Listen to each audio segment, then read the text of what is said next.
ukishaweka taarifa zako kwenye applications tofauti tofauti unazotumia au mifumo mingine ambayo unatumia kwenye simu na kompyuta yako, zile taarifa wewe kwa uwezo wako huwezi kuziondoa. Yaani wewe mtumiaji wa kawaida huwezi kuziondoa. Kwa nini nakwambia hivi? Mifumo inavyotengenezwa au applications hizi zinavyotengenezwa, kunakuwa kuna pande mbili. Ya kwanza ni hiyo ambayo wewe unaiona, ya pili ni upande ambao wewe huuoni, ambao wataalamu wanafanya nao kazi ili wewe upate huduma ambazo unazihitaji. Sasa kwenye upande ambao wewe unauona, unaweza ukaona kama umedelete hiyo taarifa au umebadilisha picha yako. Lakini upande wa nyuma kitu kinachotokea ni kwamba kuna kitu kinaitwa Kanzidata au database inayotunza taarifa zote za mfumo husika au application husika. Kwa hiyo kinachotokea kule kwenye Kanzidata ni kwamba zile taarifa ambazo wewe unaziondoa haziondoki kwenye Kanzidata kwamba zinayeyuka au zinapotea moja kwa moja, hapana.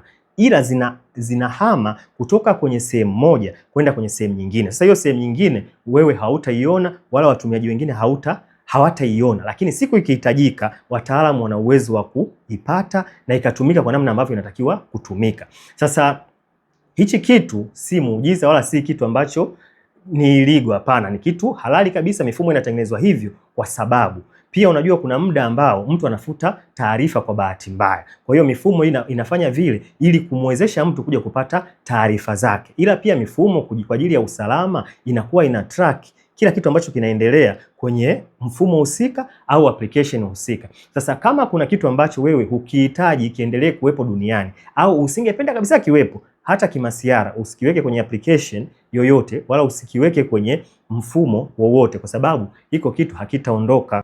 Mtu anaweza akasema, vipi kama nikiformat simu yangu au kompyuta yangu?